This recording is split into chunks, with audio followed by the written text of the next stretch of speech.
Hello, it's Derrick Duff Sr.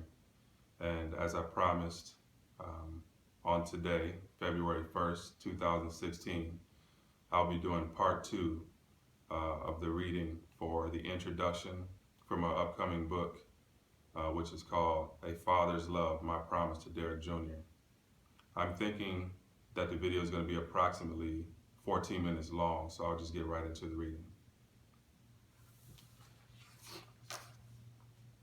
In the summer of 1999, I had been house hunting for my sons and I. After a couple of months of shopping, I thought I had finally found a great house for my boys and I was getting ready to meet with my realtor for a second walkthrough for the house that I really liked. As I was getting out of the shower, I heard my mother call my name, and she was saying that the sheriff was there to serve me some papers. I came downstairs to receive an emergency order of protection from my sons. The order of protection stated accusations of me inappropriately touching my sons in a sexual manner. It also stated that I was to have no contact or come anywhere near my sons or their mother until after the hearing. This was all done by my son's mother in an effort to keep me from being in my boy's life. I was completely devastated. The court date was approximately a month away, and that seemed like an eternity without me seeing my boys. I couldn't believe that I was being accused of some of the things that I despised and wanted to protect my sons from. The deal with the house fell through for me and my boys. A couple of days later, I got a phone call from the DCFS requesting to interview me. I willingly did phone interviews as well as in-person interviews. I was asked a lot of ridiculous and humiliating questions about me and my boys' relationship. I answered all their questions and did everything that they required of me. The days and the weeks passed by without me being able to speak to or even see my sons. It was the night before the court hearing, and I remember just praying that God would have favor over me. I prayed that the God in the judge would see the God in me.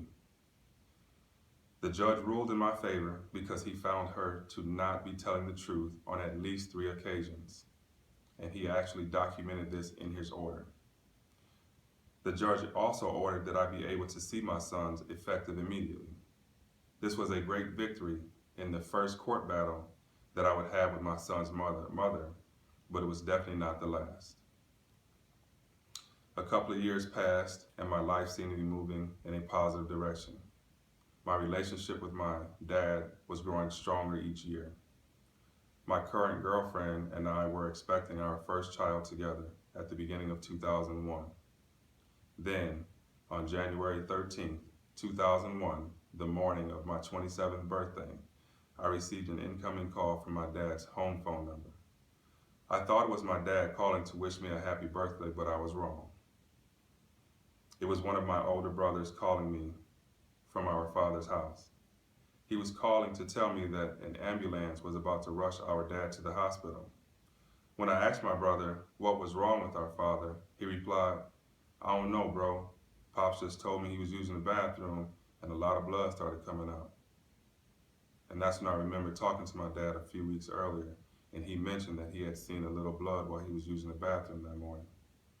So I asked my brother to keep me posted on our dad's condition, and I tried to continue on and enjoy the rest of my birthday.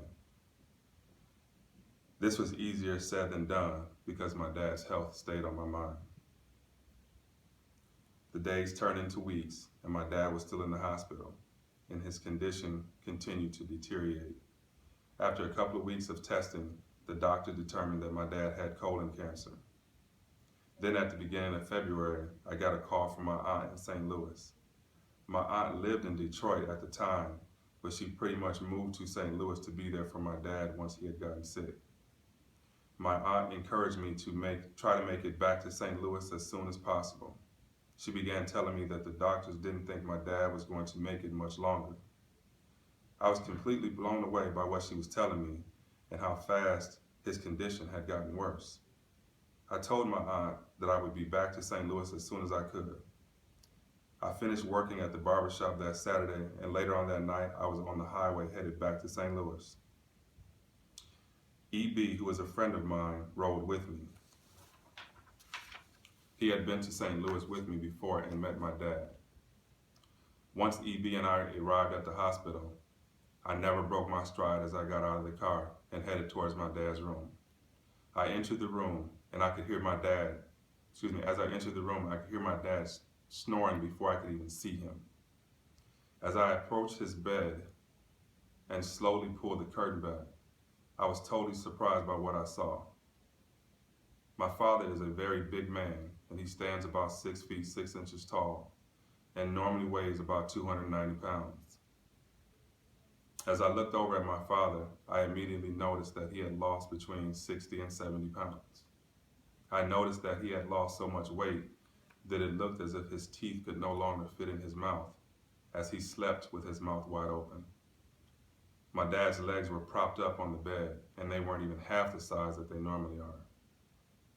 I was so overwhelmed by my father's appearance and his condition that I began to believe what the doctors were saying.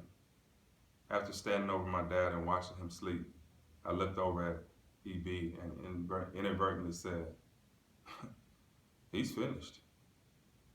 I told EB that I couldn't see how he could possibly come back from this as we began to tiptoe out of the room.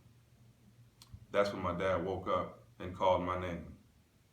Then EB and I walked back into the room and we sat down and talked to my dad for a while. During this conversation, my dad said, "Son, I don't know what's going to happen with me." And that's when he told me that he wanted me and one of my older sisters to come back to the hospital together the next day. He wanted my sister and I to begin to put his will together. By my dad saying what he was saying, this let me know that he too believed that he wasn't going to make it much longer.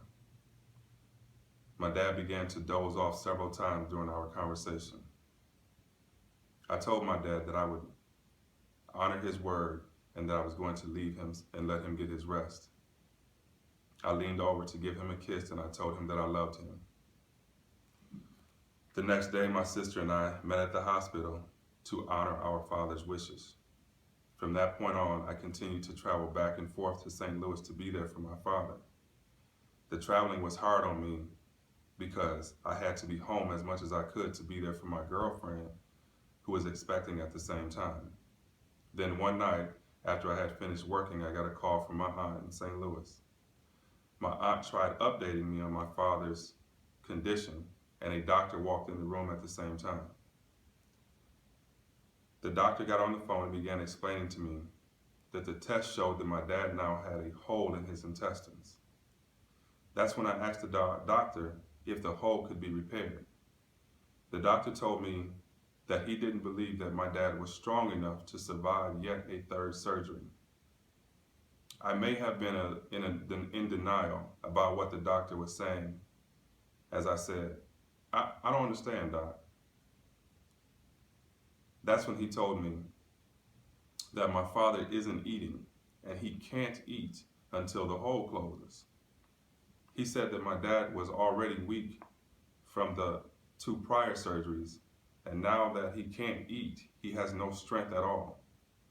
That's when I asked the doctor, well, how is he going to live if he can't eat? And the doctor replied, exactly. He won't live if he can't eat.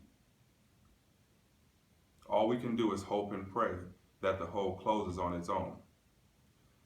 I asked the doctor, what are the chances of the hole closing on its own? And he said, the chances are slim, but possible. It is now towards the end of February, and my dad is still barely hanging on to his life.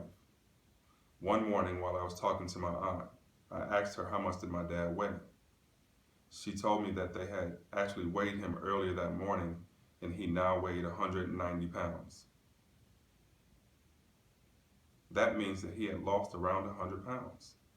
Once again, I was saddened by this and I continued to pray that God would heal my father. I was forced to make a decision between staying home and watching my child come into the world or heading back to St. Louis to possibly watch my father leave the world. I made the decision to stay in Illinois and be there for my child and her mother because there was nothing I could do for my father besides pray for him.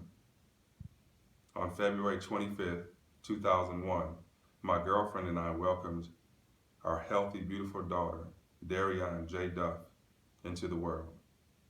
I was thankful that I was able to witness and be a part of her birth. I continue to be prayerful about my dad's health, and one day out of the clear blue, I got an unexpected call from my aunt. When I picked up the phone, my aunt said, "Derrick, somebody wants to talk to you." I was thinking that she was talking about the doctor, but before I could even ask her who wanted to talk to me, I heard my dad's voice say, "Hey, son." As my eyes lit up, all I could do was smile. After talking to my dad for a while, my aunt got back on the phone and I asked her, "What happened? How is he getting stronger?" And that's when my aunt told me that the doctor said that the hole in his intestines healed itself. I was happy to hear that because I believed God answered our prayers and healed the hole himself. My dad continued to get better every day, and he was released from the hospital a few weeks later. Almost 3 years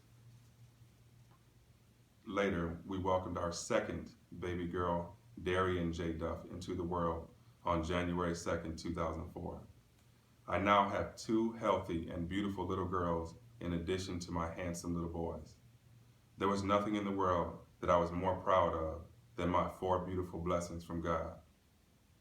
The boys and the girls may have had different mothers, but the love and the joy that we all shared was priceless and made absolutely no difference to us.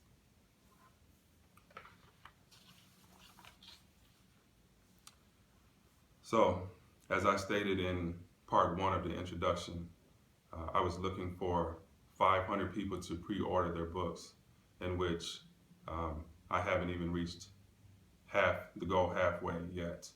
But I'm very optimistic that God is still going to make a way, and He is making a way for the book to happen one way or another. So what I will still do is ask that you go to the website, which is dadsagainstdaddyabuse.com, and order your copies today. The soft copies are $19.95 plus shipping. The hardcovers are $29.95 plus shipping. You can also follow me on Facebook at Derrick Senior, DerrickSr. But once again, please go to the website, dadsagainstdaddyabuse.com, and order your copies today. Either way, the book will be released on March 30th, 2016. Thank you.